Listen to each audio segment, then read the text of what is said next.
watching A Walk in the Garden on Norfolk Community Cable Television out of Norfolk, Massachusetts. I'm Liz Davey, and we're in my garden, and we film this show in my garden and kind of follow it through the season. Today I'm starting out in my herb garden, and it's a blustery day in March. I guess that's the best description, a blustery day. We have had some very nice weather, and I've been able to get out and clear off some of my gardens, including my herb garden, and things have started to come up. Today is not one of those days. It's been quite cold, and our temperatures at night have been going well below freezing. I believe they were in the teens last night. Certainly not the time to put out your tomatoes. Anyway, in the herb garden, I have things coming up, and I have cleared it off so that I can see what's coming up. I probably rushed the season a little bit, but the days were so nice and I had the time, so I did clear off most of the leaves. I've left a few here and there. The wind blows a few more in, so I'll be continuing to clean up. But we can do some early spring things out here, and I do have some things coming up, which will be our first crops from the garden. I have chives that are coming up at this point. And what I want to do as things come up is give them a little all-purpose fertilizer. This will help them out, and it is supposed to rain a little bit tomorrow, so this is a real good time to sprinkle some all-purpose organic fertilizer around those items that are coming up. I also have sorrel, and sorrel is used more in French cooking. It's a very acidic herb. And again, the early crop. It's an early crop. Sorrel soup is a French delicacy that can be made now. We also have some Egyptian onions coming up. Those are the ones that have the bulbs that form on the top. And garlic chives over here.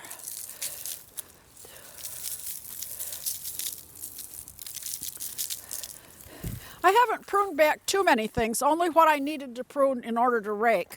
But there are a variety of stems. This is mint. I'll usually leave a lot of the stems in place until whatever it represents starts coming up. That way I'll know that something was planted there. Oh, we also have oregano and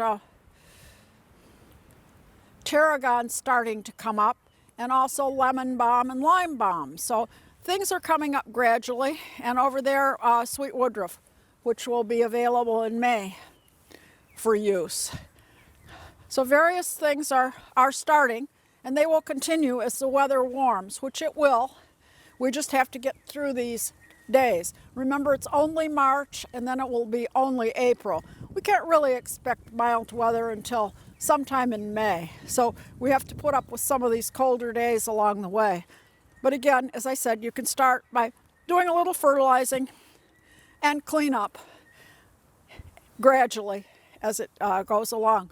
Usually I like to wait till the temperatures are in the 50s to clean up, and 2 weeks ago they were in the 50s, and last week they were in the 50s, but this week only the 30s and 40s.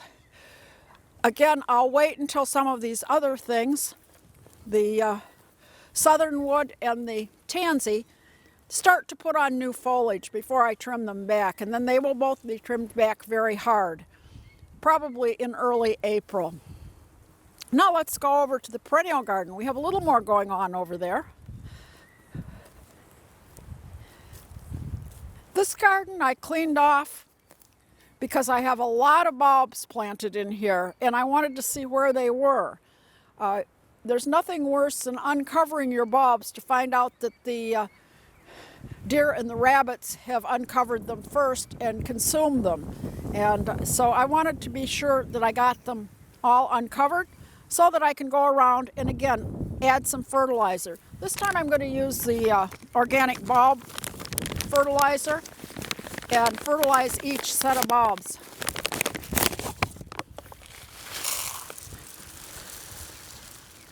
What you see blooming on the hyacinths and the daffodils are starting to bloom. They're nicely budded now. They'll be blooming next month and into May. The tulips. Those blooms were formed last year. And the bulb, after it blooms, the foliage takes in the sunlight and the fertilizer and the water and strengthens the bulb underneath to provide the blooms that we'll see next spring. Therefore, it's a good idea to fertilize it now or even after they bloom so that the bulb will be strong enough to support blooms next year. Some tulips right here and back here. But this is a good time to fertilize because you don't have a whole lot else going on. Our crocuses have been in bloom now for a couple of weeks. The daffodils are budded. The tulips are up and starting to form buds on the earlier tulips. And those pesky deer and rabbits are about and they know where they are. So we want to use our deer spray on the tulips and the crocuses. And I've been doing this regularly. And there are different variations of deer spray. A lot of people find it's helpful to change up their brand every so often because the animals get used to it. But I come out about every week or two. They say it lasts longer, but I'm trying to be careful. And I spray the tulips and the crocuses particularly. Now daffodils are fine because the deer and the rabbits don't like them. They're toxic to them and they will not bother them. So if you don't want to be bothered spraying, just plant daffodils and hyacinths, which are also pretty carefree. They'll bloom a little later, both of them. If you like the crocuses and the early tulips, or even the later tulips, you're going to have to probably spray if you live in an area with deer. If you have a lot of rabbits, the deer spray may or may not work. It's supposed to work on rabbits, the variety that I have. Well, I haven't found it necessarily to be that dependable on rabbits. So I have used dried blood. This is blood meal, and that's a slaughterhouse byproduct. And the rabbits don't like it at all. It does provide good nitrogen for your plants, however. But you have to use it after every rain. But if you have plants that the deer are finding particularly toothsome, blood meal is probably a good idea. Crocuses. If you have crocuses that are being bothered by it, blood meal will probably help you keep a few of them blooming. Another thing you can do in the garden is plant some seeds. And there are various seeds that you could have planted in the fall or very early spring. One of them is larkspur, and the other would be poppies. And I have poppy seeds that I collected last year. And at this point, I'm going to take off my glove.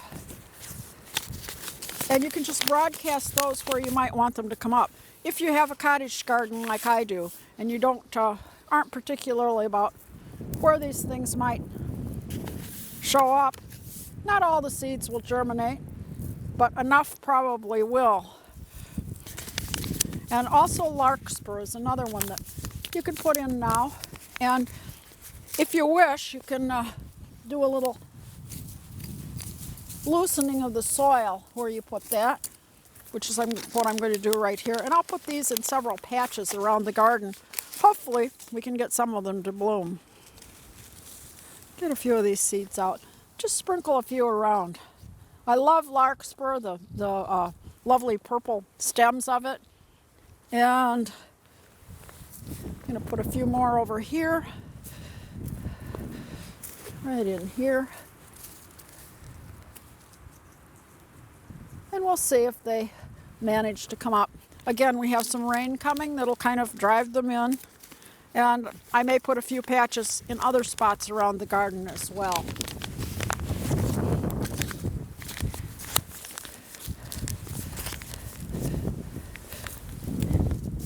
You'll probably hear a lot of talk about pruning right now. And yes, there are some things that can be pruned, particularly fruit trees. If you have fruit trees, this would be the time to start pruning those. But I don't want to prune my roses yet. They're starting to put on a little growth. This one is a rugosa rose, which I do need to trim back each year.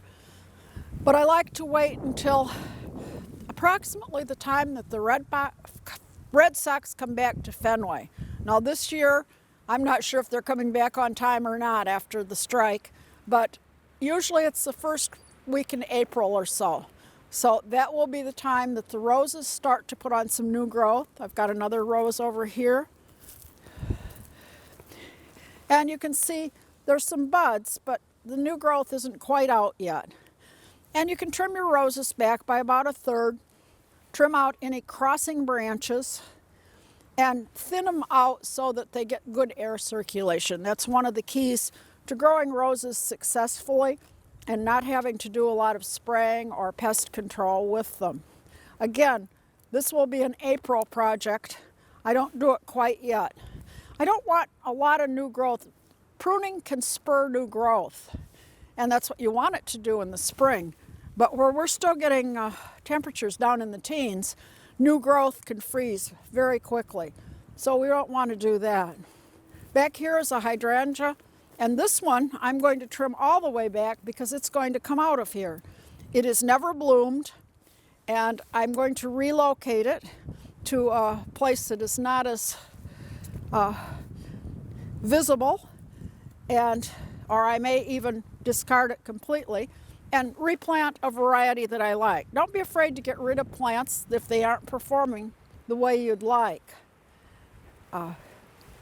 You just need to make sure your garden is the way you want it. This one I've put up with for a number of years. I think it's about 5 years old. I've never seen a bloom on it. And it is supposed to bloom on old and new wood, but it has done neither. So it is going to go. Other things are up, again, mostly bulbs, but also sedums. And they're another thing that the deer really like. So the sedums that are coming up, they kind of look like a cabbage or something similar to me. They come up in a round ball, and here's another one in back. But the deer do like those, and they'll just take big bites out of them. So I do spray those too. This is a tree peony. Now tree peonies are different from herbaceous peonies, and you can see some new growth on this tree peony. They bloom a little earlier than the other peonies, the herbaceous peonies, and you never cut these back more than just dead stems. And very soon we will see where those are, and I can cut back just the dead parts of the plant. Again, these bloom earlier. They will be beautiful. This one is a dark red, and I do have to stake it up sometimes because the blooms are so heavy and large. The other peonies have not even come up yet. They're just starting to peep out of the ground, and those form their foliage and blooms in 1 year, and then they die back all the way to the ground. And they bloom a little bit later than the tree peonies.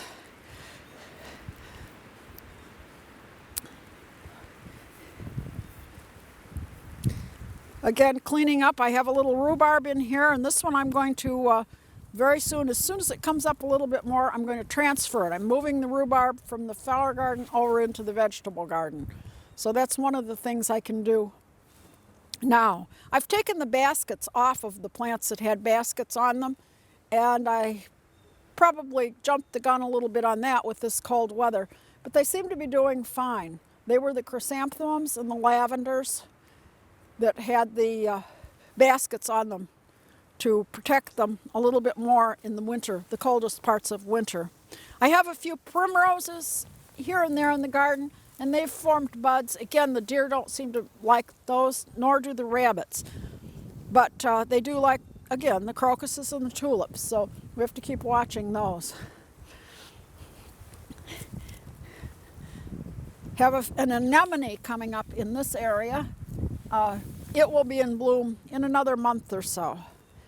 And some bluebells.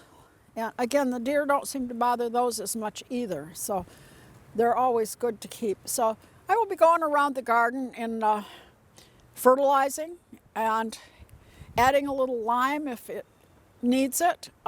If you have very acid soil, you need to have it checked periodically to make sure it needs lime. It may need lime in order to be a more neutral soil. You can use lime that you buy at the store, or if you have wood ashes, they will give the soil a little extra alkalinity. So you can use wood ashes spread around too. And the wood ashes also kind of deter some of the creatures that are around. We have a little wood ash, so I'll probably add a little of that to some of these areas. Many of the plants that I grow prefer a little more acidic soil, so I don't have to add anything. It's best if you work with the soil that you have instead of trying to make it too much different. Now let's move over to the vegetable garden and see what's going on over there. I'm here in the vegetable garden, and we haven't really started planting here yet, although some people might have planted their peas by now. I haven't quite gotten that far. What I have done is kind of checked to see what was here and started kind of organizing it a little bit. My strawberries are still covered with straw. Again, I was thinking of raking it back a little bit and loosening it, and they're over here. But then we had this cold snap, so I decided not. Now some of the strawberries have gone outside the area where I wanted to plant them, and I have put in stakes to kind of guide where we will rototill around them, because they would just kind of go all over the place, and I want to kind of keep them into a row, and a row that's about 4 feet wide, because I can reach in to pick about 2 feet comfortably from each side. I can't reach 4 feet, so I want to keep the row about 4 feet wide so I can reach it easily. We planted the new strawberries last year, and they've really expanded, so we should have a good crop this year. And I will pull off the straw and put on the all-purpose fertilizer, an all-purpose organic fertilizer around them. The other thing we'll do is clip back the raspberries. Now I have some that are ever blooming, but I can see the stalks where the raspberries bloomed and from last year, and the stalks that will need to be cut back. I tend to cut back the ever blooming strawberries so that they bloom in the fall. I use them as a fall blooming berry. And then this end of the crop is a spring blooming or summer blooming. And those I need to go in and remove all of the stems that bloomed last year and fruited. So I take out the fruiting stems and leave the new stems because they fruit on 1-year-old canes. So we want to leave the 1-year-old canes and take out the ones that have already fruited. You can kind of tell because they kind of lose their bark, and they look quite different from those that are good. And if you wait a little bit longer, you can tell even more, because the 1-year-old canes that are going to fruit this year will start to leaf out and look viable, and the others will not. We'll use those, we'll burn them. I have my burn pile ready, or getting ready. Norfolk allows outdoor burning of brush through to May 1st. So we have to pick a day that's not too windy. You have to call the fire department. You have to already have gotten your permit, which you can get online, and then you make a phone call to the fire department to see if they are allowing burning that day. They do not allow burning on days where it's too windy, for obvious reasons. Fires can get away quite easily. You need to have a hose ready and be very careful in burning brush, but it is a lot easier than hauling it to the transfer station to be ground up. So we generally will burn some of the brush here. The other thing that I have coming up now are the garlic. The garlics that we planted in October last year, and you can see it peeping through the straw. And I'll just leave the straw right around it, and it will continue to grow through it. I will again fertilize that with some of the all-purpose fertilizer, and we will make sure that when we rototill, we leave a nice border around that. There's also some parsley over here, and I had uncovered it the other day when it was a nice warm day. It's hard to see, but this is some of the parsley that was here last year, and it's going to come up again and provide us with a spring crop of parsley. I will be planting new parsley for later in the summer, but this will give us an early crop, and then it will go to seed. So I will keep it covered until the temperature goes up a little bit, because we do have some nice green shoots. Again, going by my burn pile, we have a lot of trees and a lot of limbs come down, or trimmings and trimmings of trees that we need to burn. Over here I have rhubarb, and this is where I'll be removing some of the rhubarb that's in my flower garden. And I'm going to just put the all-purpose fertilizer around it. Rhubarb is a plant that, and I have several of them here, and you're just starting to see them come up, peep through the soil. But it's a hungry crop, so I do need to put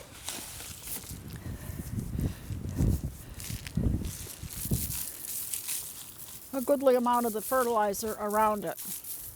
I'll do the same with the blueberries. I have a few blueberries. We don't get too many, but a few. I'll rake them out a little more. And I also have this aluminum sulfate, and this makes the soil more acidic. And I will put some of that around each of my blueberries. And if you have blue hydrangeas, they want a very acidic soil, so this will help acidify the soil. It's aluminum sulfate. It comes in various brands, but it's basically, it will acidify your soil so that the blueberry or the hydrangea can take up the soil. Now, if you have the white hydrangeas or pink ones, you don't want to use it. Pink ones generally like the soil more alkaline, so you would want to add something to make the soil more alkaline, like lime. And the blue ones will be bluer if you can acidify the soil some. I have one that's blue at this time, and so I will be using this on my blue hydrangea as I clean out that garden. You can see that I have my milk jugs back here that we've planted in the last couple months, and I have some broccoli inside that's already coming up. Other things will start coming up in the next month or two. Basically, I'm just leaving them alone unless we run into a really, really dry spell, in which case they will get a little water. But other than that, I'll just kind of keep an eye on them, and if we get some really warm days, I can cut the tape on them and open the lid so they get some sun, especially after they have already germinated. But that's probably a month away.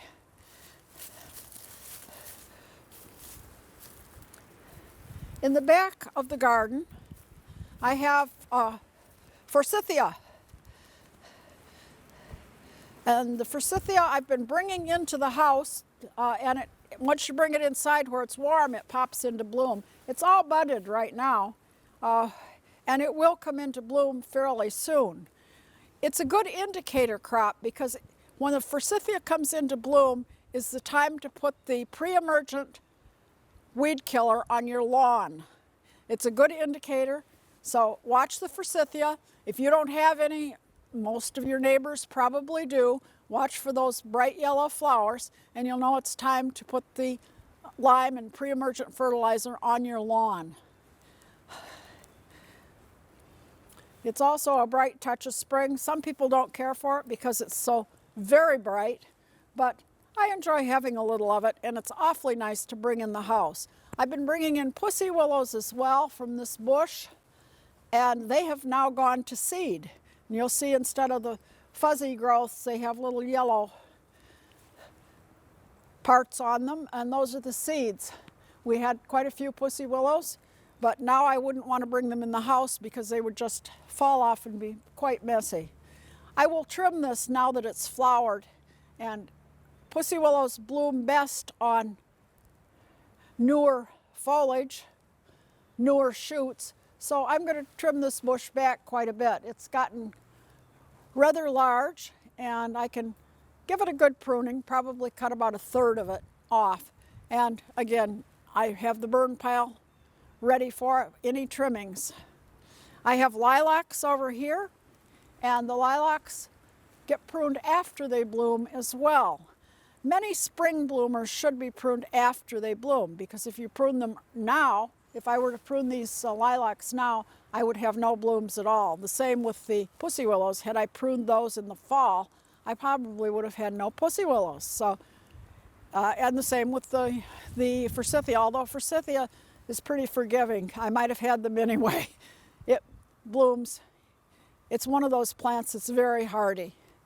But the lilacs, if I pruned them back hard too early, we would lose all the blooms for this year.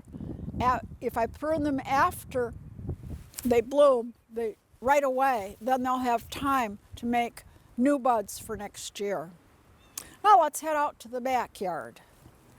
Down in the shade garden, I have a variety of crocus. They're called Crocus tomasianus, and they are a very early blooming crocus, and they have been blooming and blooming. Now, today being colder, they are all closed up, but they are a lovely small crocus, and they spread very easily, and this whole area is filled with them, and I really enjoy them in the spring.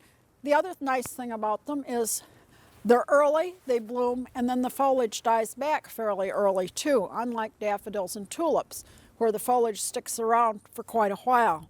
The other thing that's blooming right now are the hellebores, and hellebores are some of the earliest blooms in the garden.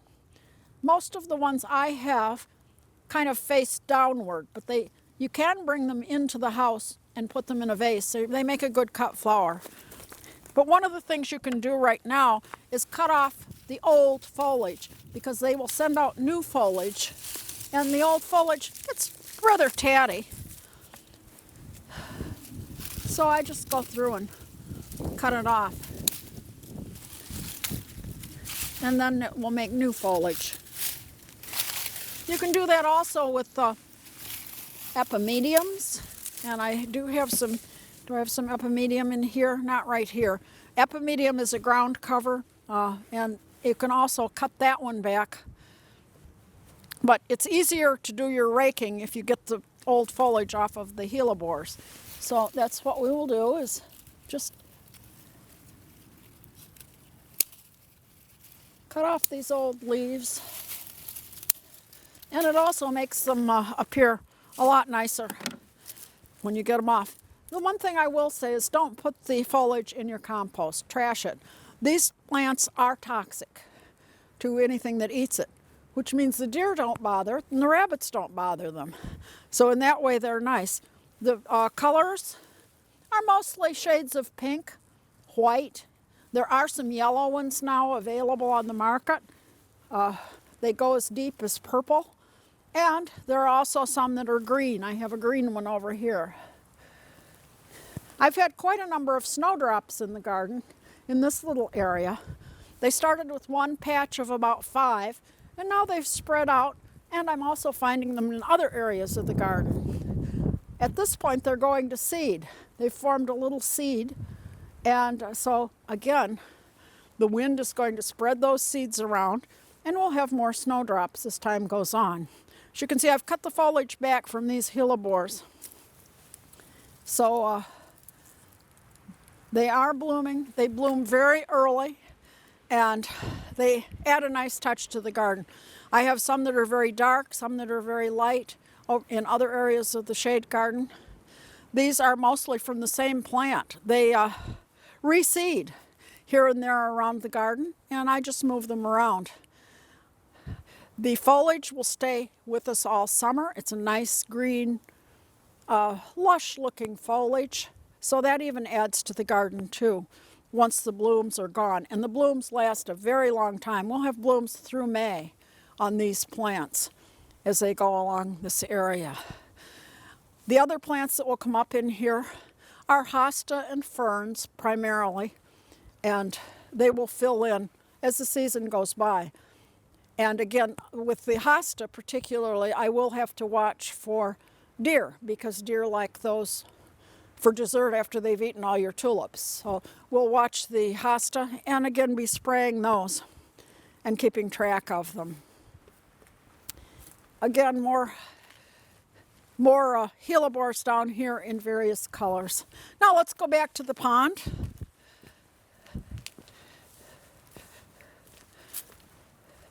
I've put in the plastic heron.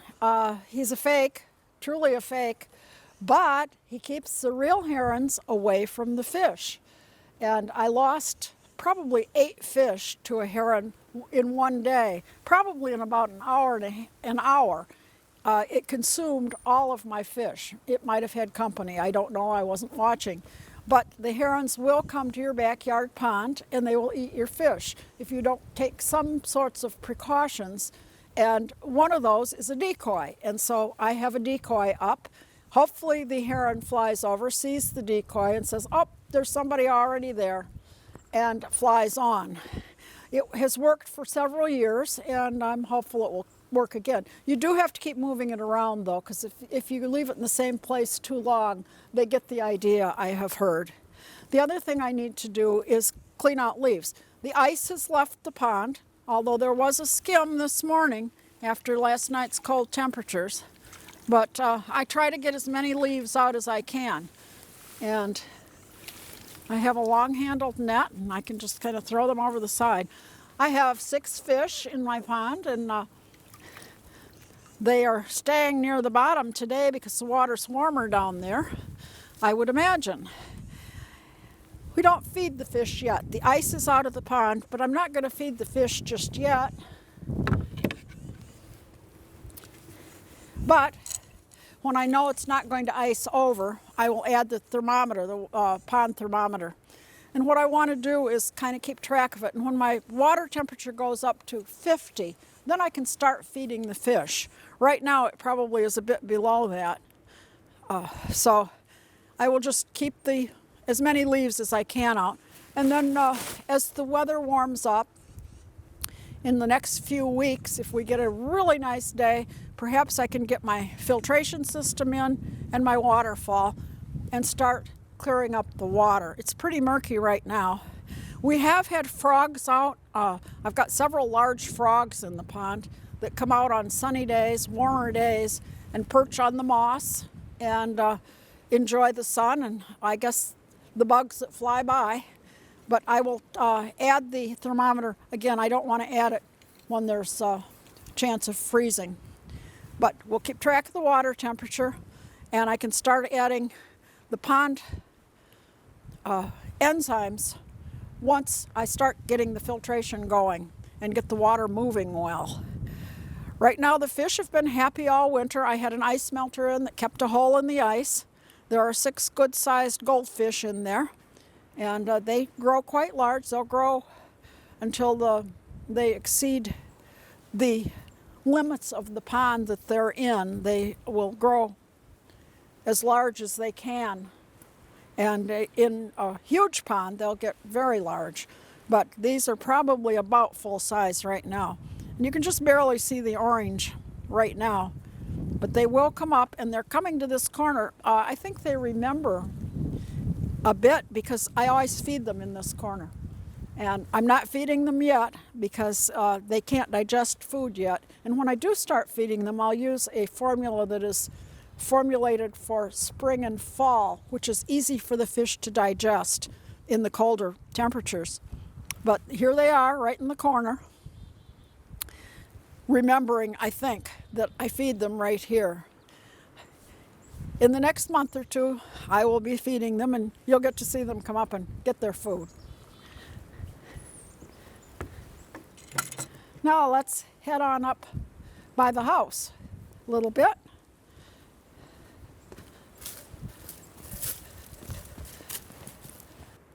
Okay, this little garden sits right by these windows and near a brick patio that absorbs a lot of heat, so they always bloom a little early. The crocuses have already gone by and the daffodils are starting to come out. I will put some pansies in here as in the next couple of weeks. They already are in the markets in the garden centers. So I'll be adding some pansies to this garden, and then we add some other annuals as the season goes on, and maybe a few perennials as well. I have a couple perennials in here that are already starting to come up because, again, this is kind of a quiet little corner that gets a lot of sun and not as much wind. The patio's covered with bird seed because I'm still feeding the birds. And again, the shop vac will take care of that a little later on, and we'll get out our our patio furniture and be set for summer. But there's one more thing I can do for the birds. Last year, I collected the milkweed pods and for my milkweed in the fall, and I pulled the seeds out of them, and I collected the fluff. It's kind of a job to do, but I did it. And so what I'm going to do, this container was originally used for suet, and I've used it for suet in the winter. But right now the birds are starting to think about nesting. So I've put the milkweed pod fluff into this, and some of it's going to fly around, and I'll hang that up for the birds so they can come and take some for their nests. And they will take it, and they will use it in their nest. It makes a nice little soft bed for those baby birds. And so I'll continue feeding and filling my feeders as long as it stays chilly, as long as I have bird seed, and until about Mother's Day, because usually about then it's time to put up a nice hanging plant instead of the bird feeder. The birds by then will have pretty good access to other things that they can consume, and I'll confine my bird feeding to the feeder that's out into the garden a little further. Now let's go inside and see if we can do some indoor planting and some cooking.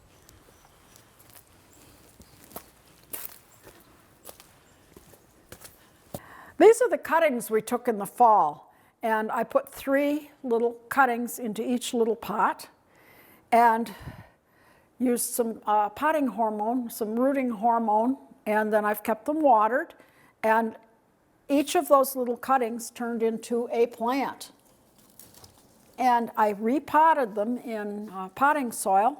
I had set them in compost initially, but I put them in potting soil, and I've been pinching them back, and we have lots of plants that will go out in May.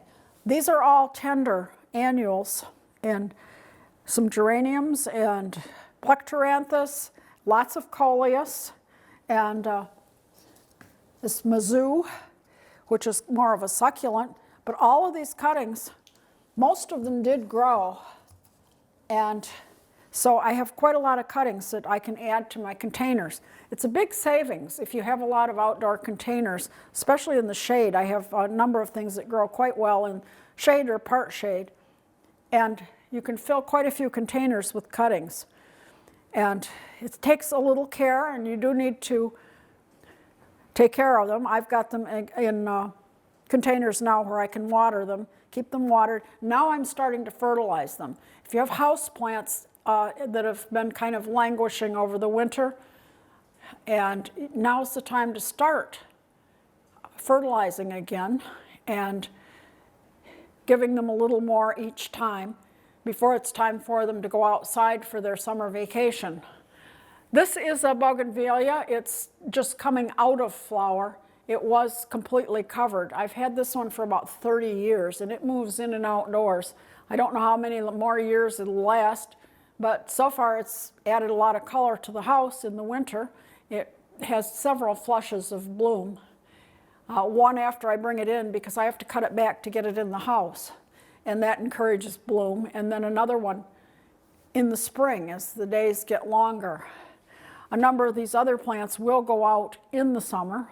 And again, I keep them in here because it's nice and sunny, and I just have to keep them watered, and again, not fertilized that much in the winter. They just kind of stay as they are in the winter, but now I've started to fertilize again, and they will be ready to go out once the weather warms up, probably about mid to the end of May. Many of these are very much tropicals, the elephant ears.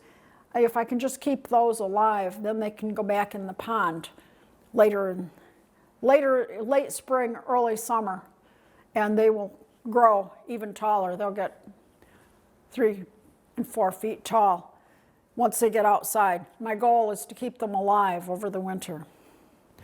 Now let me move over to the other side and show you a few things over there.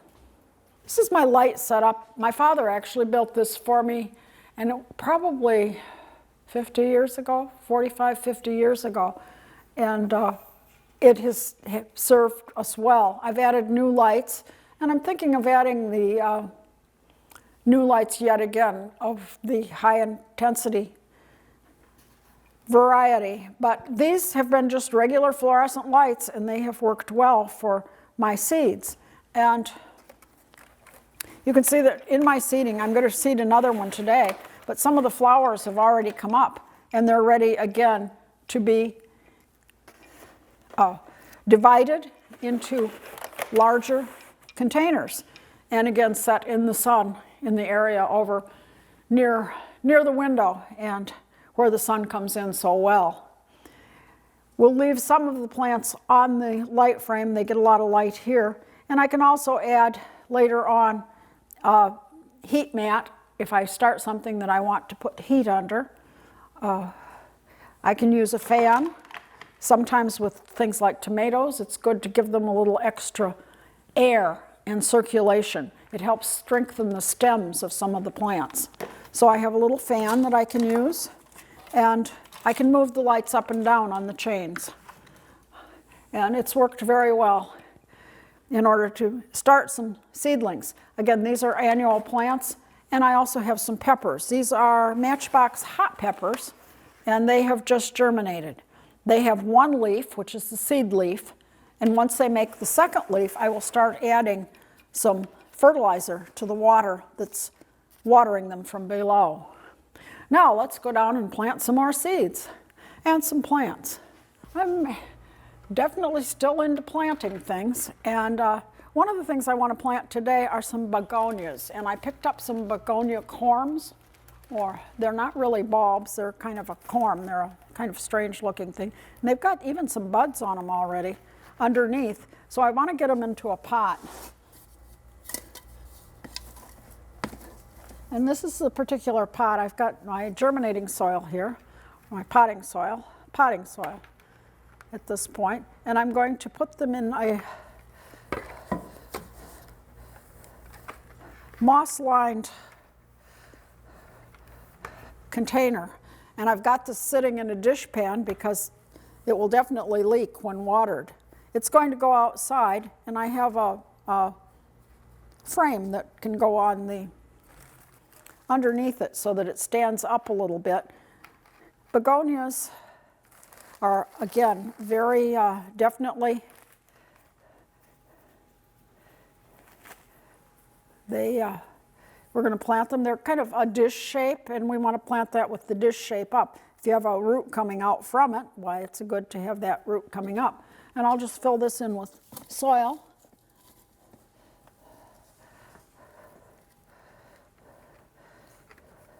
And press it down, add a little more.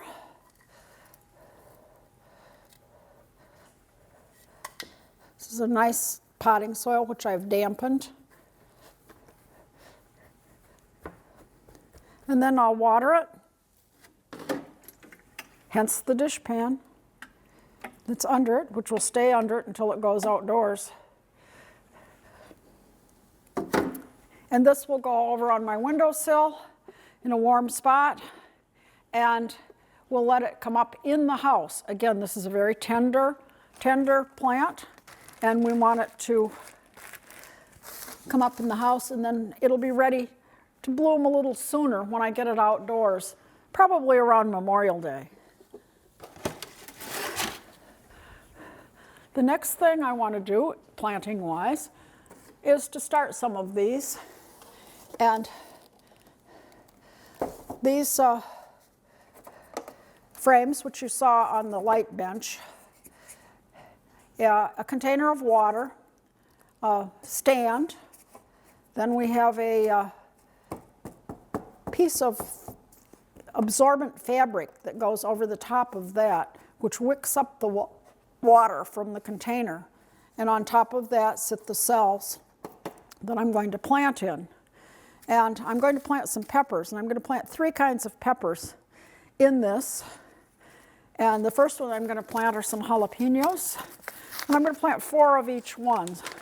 I've just labeled it peppers, but I need to keep track, so as I plant them, and I'll plant about 2 seeds in each partition here.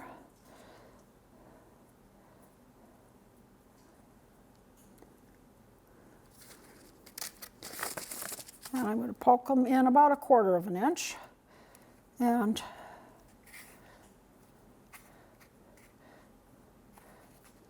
then I have a note card. And on the note card, I'll write down from the front what it is. And then the next one is a new ace pepper. I'm going to plant 4 of those. They're a sweet pepper.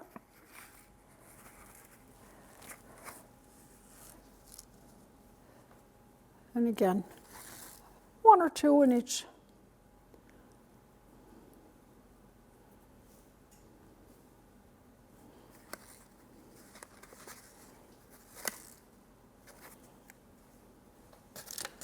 And I'll write it down.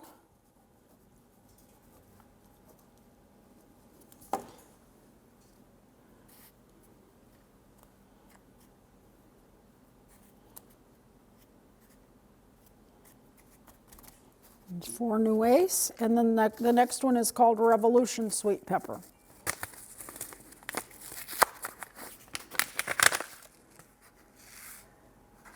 And again, we'll do 4 of them.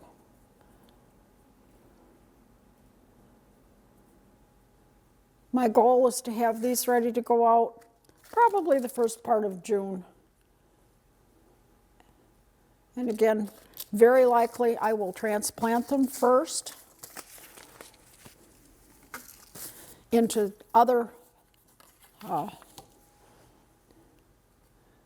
larger containers, either pots or some sort of container, and they may spend some time out in my shed. My shed has a window that is transparent and the sun shines in and it warms up a lot in there.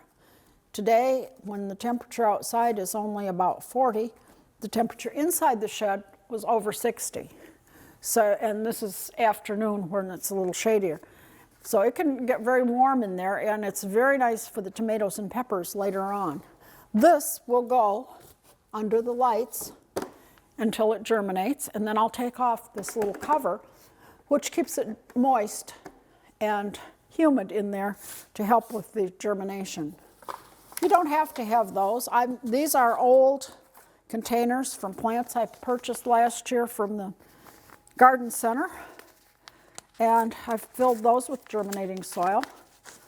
And I'm going to plant lettuce in these. Now these can go out to my little shed a lot earlier.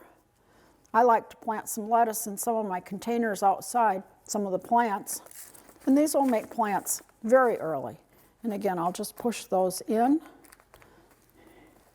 And if I don't have room under the lights, I can set those over near the window, and they will germinate fairly fast, and they should be out into the shed within a few weeks.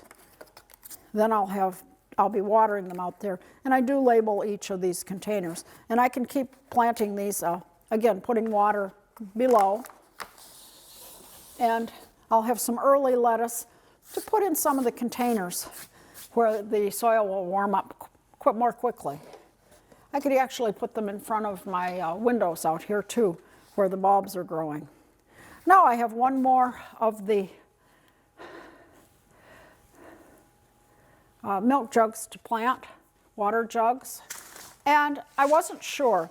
This is what I'm going to plant is called Persicaceae, which is a non-heading broccoli. It's kind of like the broccolini that you buy in the store, and you'll probably get it later in the season, but I wasn't sure if the seeds would germinate. So I did a germination test, and this is something that's always good to do if you have older seeds, you're not sure if they've been kept in good conditions or not, or if they're going to germinate, and you don't want to waste the space in your garden planting seeds that aren't going to grow.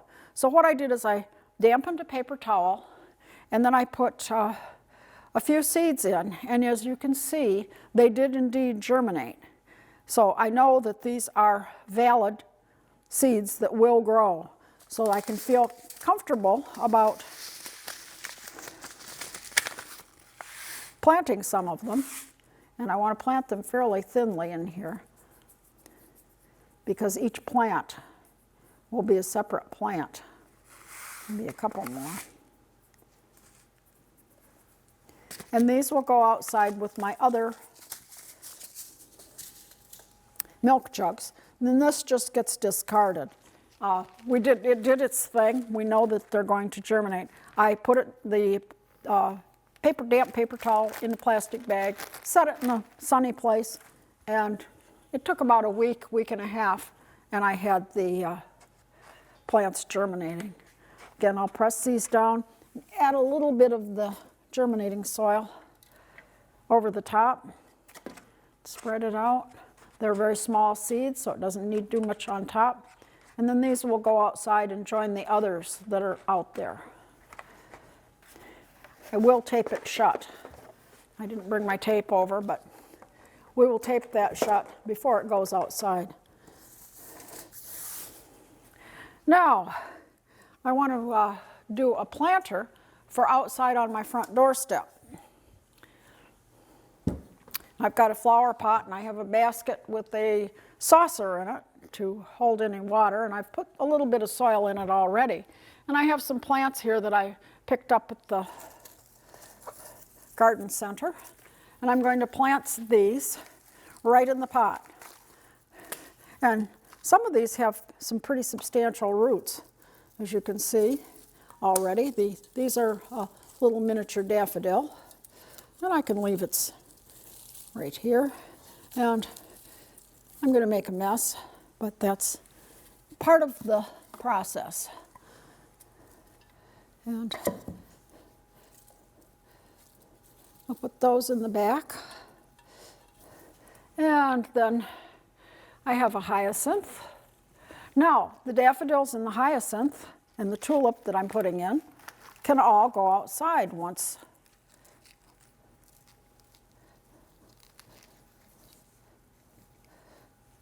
they're finished blooming. I can plant these out in my garden. They may not bloom next year, but they should bloom in another year. The daffodils probably will bloom. As long as you let the foliage die off naturally, you should be able to have them bloom for another year. And then I have a tulip. Now this tulip is a little gone by, but I'm going to plant it anyway. And again, it has some pretty healthy roots on it.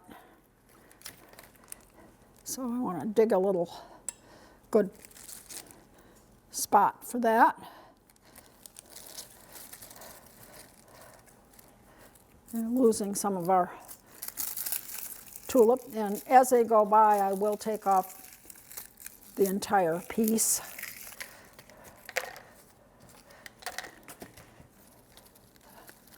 And again, it can go out. It may not bloom for a number of years, but we can still plant it somewhere and see what happens.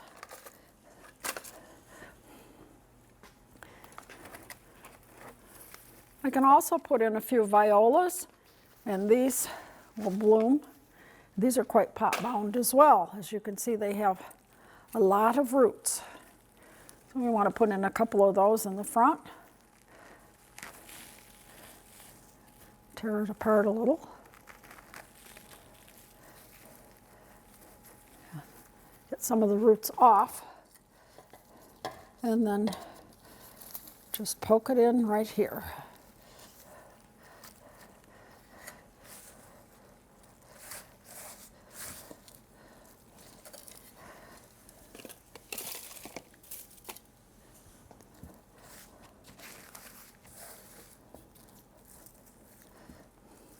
Once I get this outside, I'll give it a good drink of water. I'm not going to put it out today because it's been so very cold, but I will put it into the basket.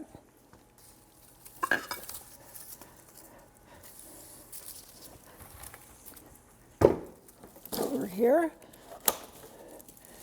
And I want to add a little moss around it, just to kind of soften the edges.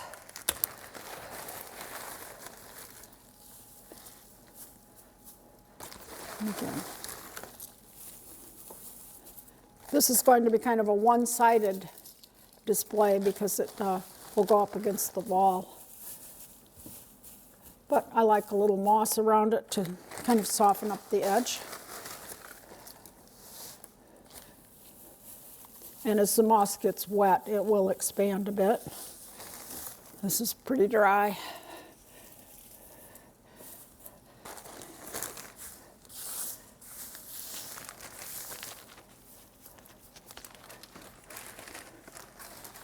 And we can even put a few pussy willows in the back. Add a little height. And this will be a nice display for the front of my porch. And again, once the flowers go, I can replant them in the garden. If this one goes before the others, then I can add a new tulip and keep it going. Now I'm going to just kind of swing this up, get some of the soil at least out of the way, because I have another arrangement to do, and this is for the dining room table, but it is a live arrangement. And what I'm going to do is plant a few of the daffodils in here. And this is a fairly shallow container, so I'm going to kind of really uproot them and get them way down in and cover them up.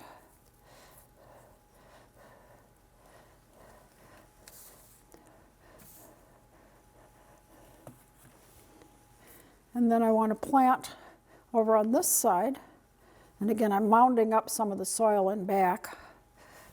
I have a primrose, and again these two can both go outside, and this one will need a good bit of soil removed from the bottom, and possibly some of the roots need to be spread out at least. But each year I buy at least one primrose and then plant it out in the garden, and now I have quite a few of them growing out in the garden. So we can put that right in here.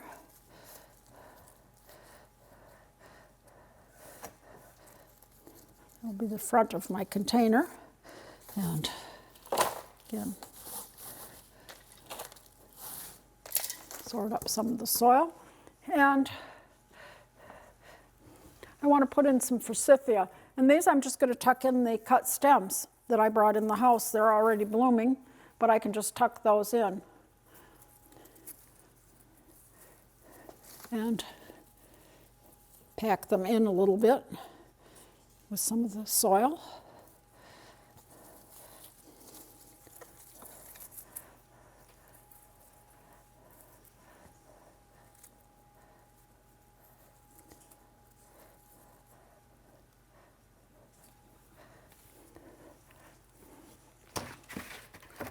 And there are other options, pansies, more pussy willows, a lot of things that you could put in. I dug some of the grape hyacinths that are in my garden. They're starting to form buds, but I can put some of those in over here. These will bloom in blue, and they will bloom inside.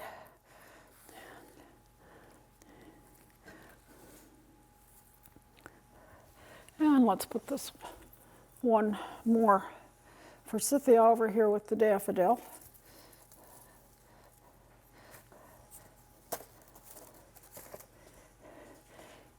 And then I want to add some green moss around this area.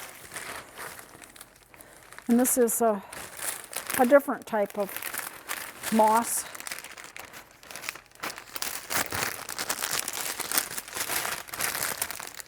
Which I can add in sheets. It's kind of nice for indoor arrangements.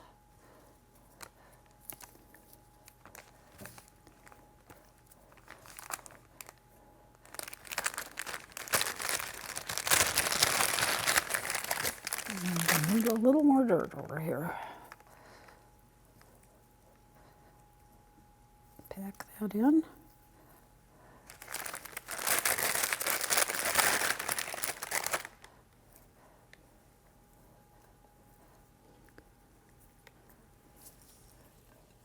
Tuck the moss around behind and in. It just gives it a little finishing touch as an arrangement. And the last thing that I'll add, because it is coming up on Easter, is a little nest. And also it is the spring season. And these are little pullet eggs that one of my neighbors grew little pullet chickens and gave me some of the eggs, which I blew out the inside. And so I have the little eggshells in the colors, and they were a little brighter when he first gave them to me, but they do add a little color and a little whimsy to the arrangement. And that can go on my dining table throughout Easter. The forsythia will come out. It will probably need to be replaced when the real forsythia outside, or this is real forsythia, but when the forsythia outdoors comes into bloom, I can replace it. I can also put the primrose outside in a few weeks when I'm done with the arrangement. So there we have our arrangement, which I can put in on the dining room table. And then once I clean up my hands, let's go in and cook a few things that you might want for a spring brunch, maybe even for Easter.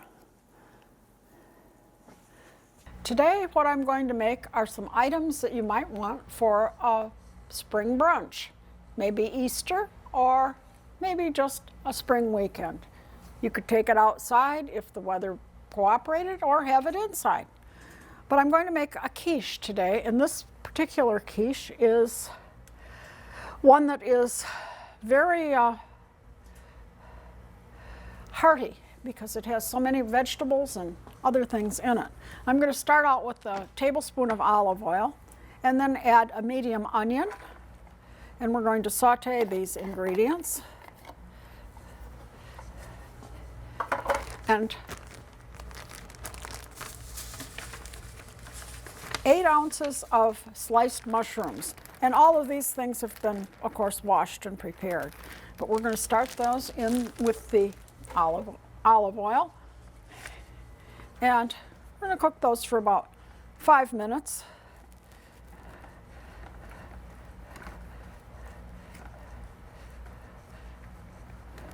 And I have it on fairly high temperature, but it will take a few minutes to heat up.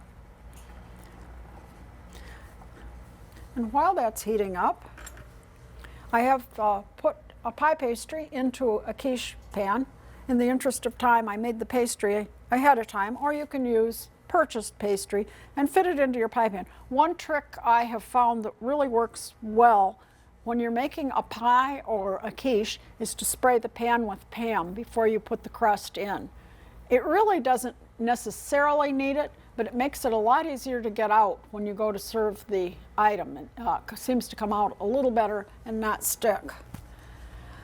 I've put this crust in the pan, but I want to par cook it for about 5 minutes in a 400-degree oven. So we'll put it in and set the timer for 5 minutes and proceed to saute our vegetables.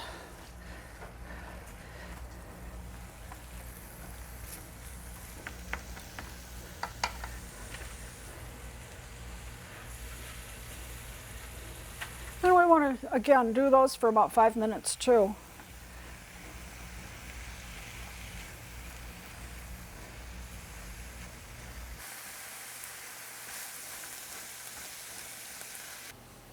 I'm going to take the crust out of the oven. It's par cooked a bit.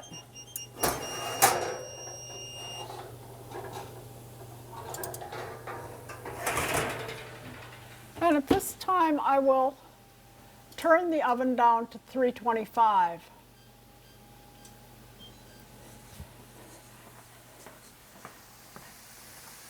And set our crust over here. And then we can add 6 ounces of baby spinach to the onions and the mushrooms. And this would be a good time to add a little salt and pepper too, so I don't forget it.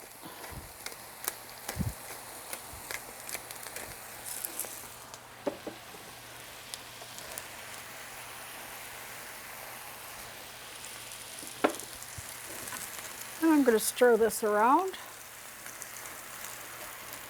until our spinach wilts.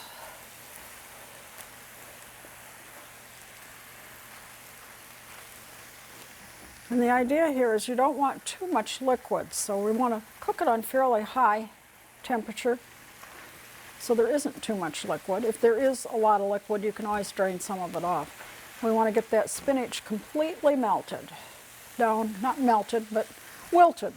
That's the word I wanted. And that'll take a few minutes too. Turn it down a little bit. We're going to work on the rest of the preparation, and I have 3 eggs.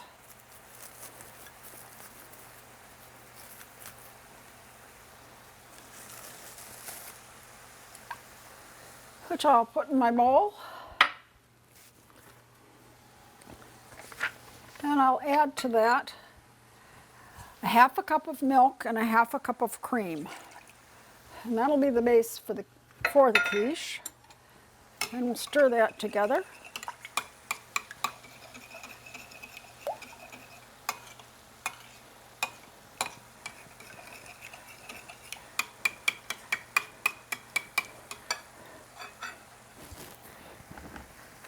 And you can see I do have some liquid in here, so we'll keep stirring it a little.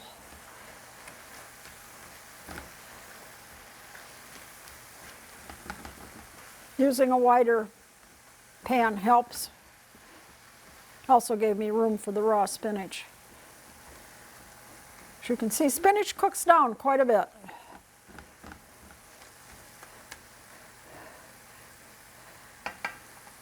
Eggs provide the thickening for the quiche as they cook, but you don't want a whole lot of extra liquid in it.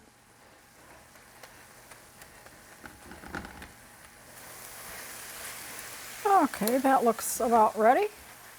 And now I'll add that to the egg and cream mixture.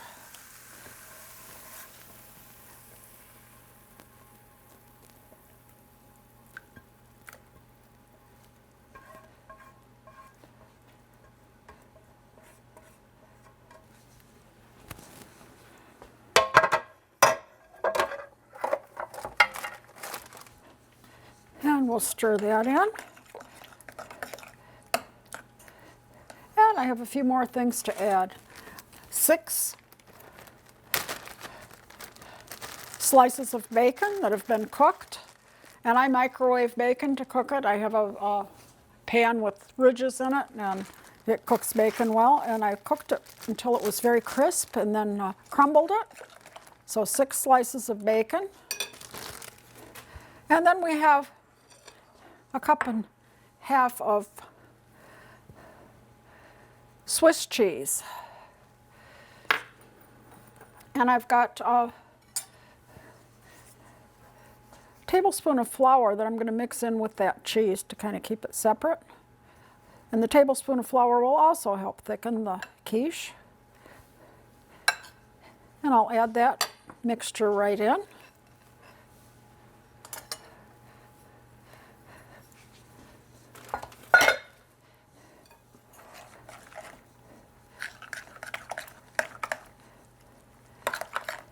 Stir it around well. I just have everything mixed. And I'm going to add that to the crust.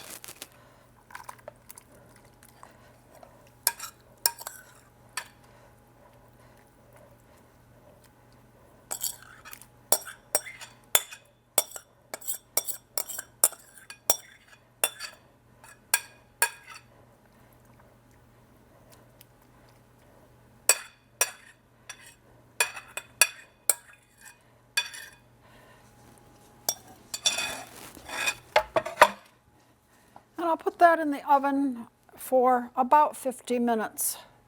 And I've put a baking sheet, this is at 325, we turned down the temperature. I put a baking sheet on the rack underneath the quiche, just in case we get any spillover. I don't think we will, but it's always safe to put a baking sheet under something that might go over. And we'll leave that in for 45 minutes, possibly a little longer.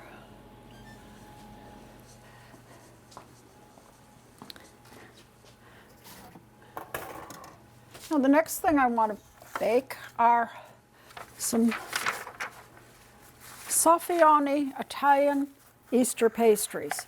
And I have already put the pastry part into the muffin pans, and I used muffin liners, pan liners, and the pastry itself is quite delicate. You need to cut it into squares, and some of it got messed up with the wax paper, but we can fix that.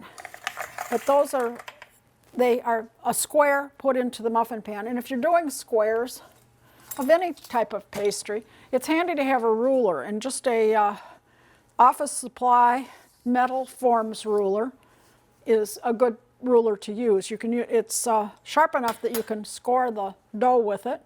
It goes in the dishwasher. This one's stainless steel, I think, and has the measurements on it that you need. The other thing I have is a little pastry wheel, which makes a little fancy pinked edge along the edge of the pastry when you cut it. So you can score it with the ruler and then cut it with the pastry cutter. So anytime you're doing shortbreads or other types of pastries, it's always good to use a ruler. And when it tells you to roll something out to a certain dimension, there you've got your ruler. You can get it out as just one of your cooking tools and measure to make sure that you have it the right size. Now we want to make the filling for these little pastries, and we're going to start with an egg yolk, and we have the egg white in a separate dish. And I have 1/4 cup of sugar. Let's see, and 7 ounces of ricotta cheese. Let's see, we got a little left in here. And we'll mix those together.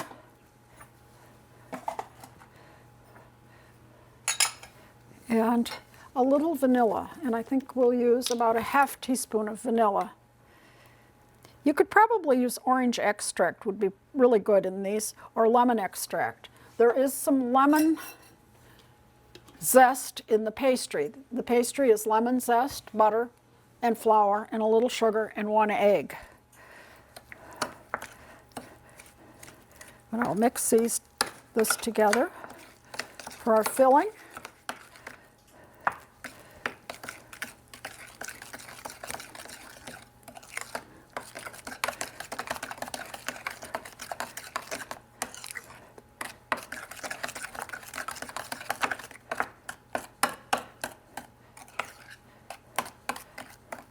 And then we have the egg white, which I'm going to beat until it makes a soft.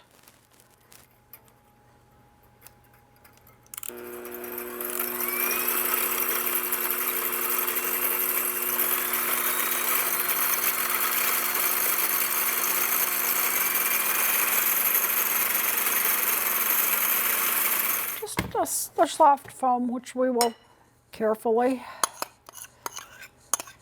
gently mix in to the filling.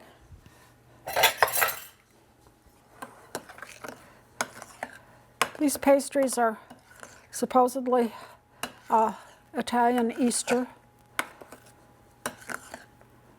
treat.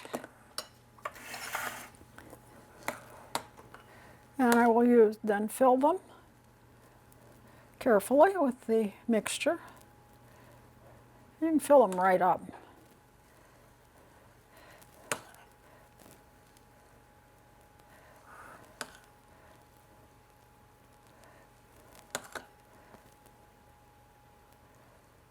And then before we put them in the oven, you fold the edges of those squares over the top of the pastry. And if they aren't that neat, it's kind of a rustic looking pastry when it comes out anyway. So don't worry about it. There are a lot of recipes for Soffiani online, which is where I got this one. And it just looked like it would be fun. They're kind of an Italian Easter cupcake. They're a little different, I mean, and I felt they would be nice for a brunch. They are not tremendously sweet. And these are going to go in the oven at 350 for about 20 minutes. I say about because ovens vary and you never know exactly how the oven's going to be. Now the next thing I want to do is just put together some vegetables for kind of an hors d'oeuvre for Easter. And I'm going to rinse my hands and put on some gloves because I'm going to be working with vegetables that are raw and that people are going to eat. So these are food safe gloves that are available in the grocery store, kitchen supply stores. And it's very nice to get gloves that fit you a little bit. I have small hands, so that's kind of important to me. Now I'm going to leave this little bowl in the middle of the dish because I'm going to put some dip in there that will make a little layer. And I'm going to start arranging, and I'm using a variety of things. These are round crackers. And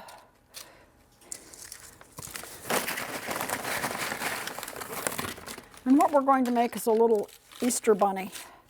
And these are going to be the bunny's ears. You have to use your imagination a little bit. But when we have it finished, hopefully you will see that it is a little bunny, or looks somewhat like a little rabbit with its ears. And the crackers are the ears at this point. Then I'm going to fill in around it with a variety of different vegetables. I'll put some cauliflower down here at the bottom. These have all been prepared, washed, and cut up. You can buy them that way too, I believe.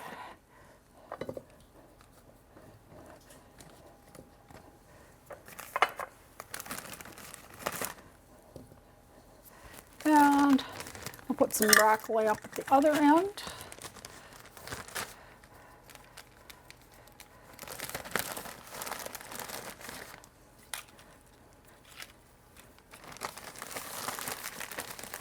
All these are good with dip, vegetable dip.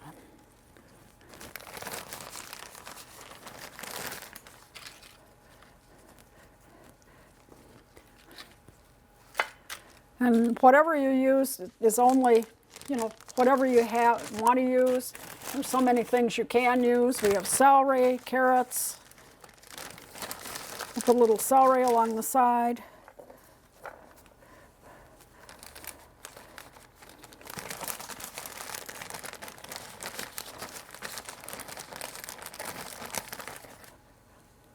You could use spring onions if your family likes those.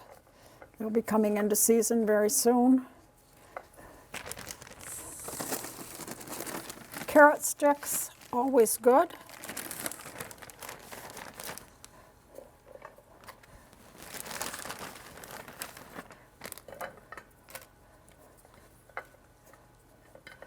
I'll heap a few more over here. Try to kind of keep it balanced.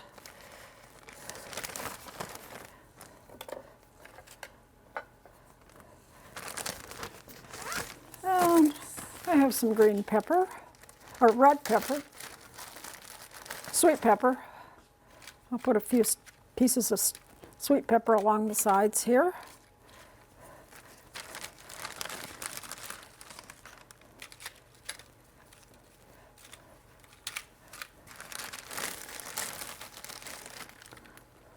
The idea is just to have a nice bright spring arrangement of things. And some cherry tomatoes, grape tomatoes.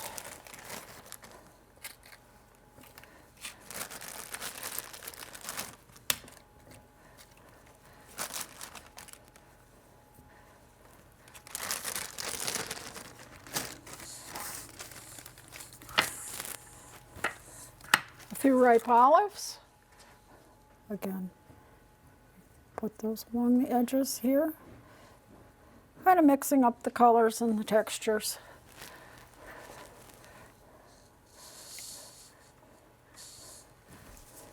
And maybe a few more of these crackers to accent his ears a little more.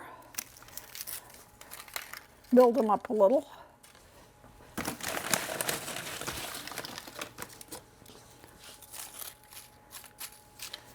And some cheese cubes too.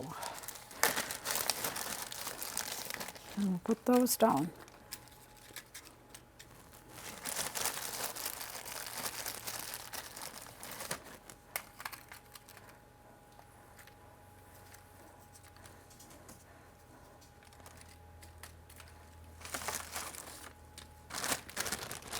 Oh, that looks pretty good.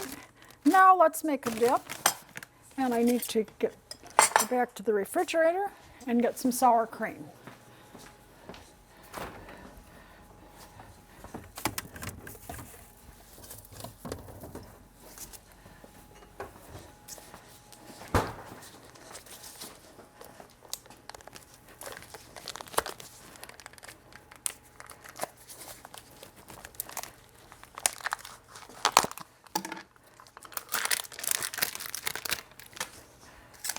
This is one of the best vegetable dips I've ever made and probably the easiest. And I'm going to use 2 cups of sour cream because I will need to refill that bowl. And if I don't use it with vegetables, I can always use it as a salad dressing. And what it is Italian salad dressing mix mixed with sour cream. And that's all there is to it. But it makes a very good vegetable dip.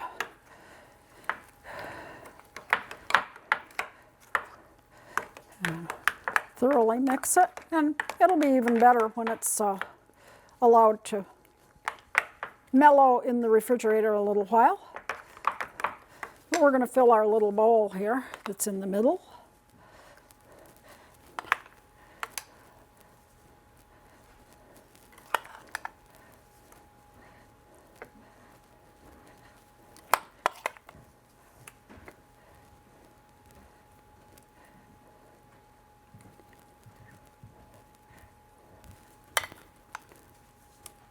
I'll fill it right up.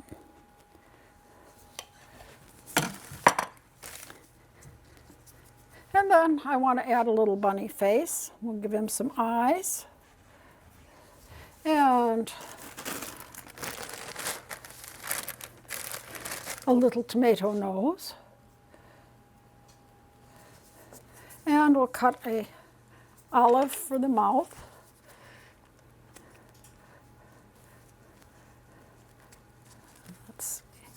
I've got a picture one here I'm going to look at to make sure I get it right. The way I want it. Yeah.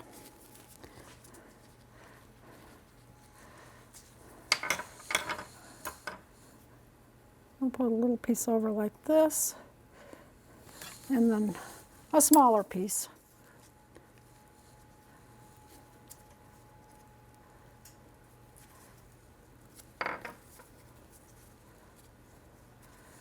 Down from his nose. Let's see.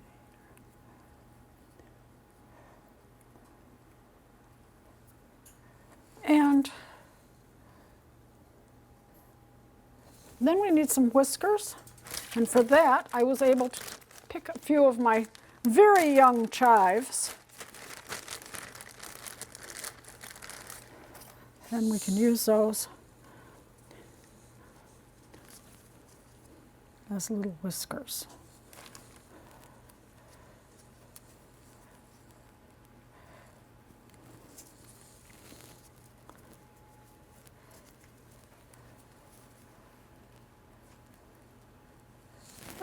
put 3 on each side, I guess.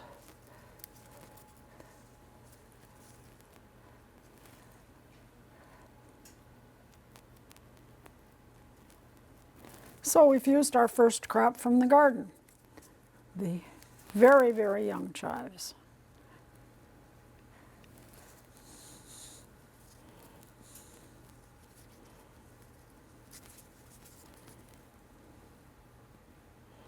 And there's our little Easter bunny relish tray, and these are his ears if you need a little help in imagining, and you can definitely see his face. So now I'll meet you in the dining room with the rest of our little brunch that we've put together today. Here we are, all set for a spring brunch. We have our centerpiece, quiche, the Soffiani, and our relish tray. And I'm going to sprinkle a little powdered sugar. This is the way these are served. You can see they're still in their little muffin cup papers, which make them a little easier to serve, and a little powdered sugar on them. They say you can also put chocolate on them if that's more your liking, but they make a nice addition. Probably pour a little orange juice, and we can sit down for a nice brunch and then nibble on some vegetables along the way. And we have our little Easter bunny relish tray. You could just as easily do this with fruit and use fruit around the rabbit and use a mixture of lemon yogurt and whipped cream for your fruit dip. And then you would have a fruit plate, and you could use pineapple spears for his ears and other nice fruits, oranges, apple slices, all kinds of fruit could go on the plate for a fruit plate with a Easter theme. I'm Liz Davey, and you've been watching A Walk in the Garden on NCTV Norfolk Community Cable. See you again next month when we'll be back out in the garden and in the kitchen.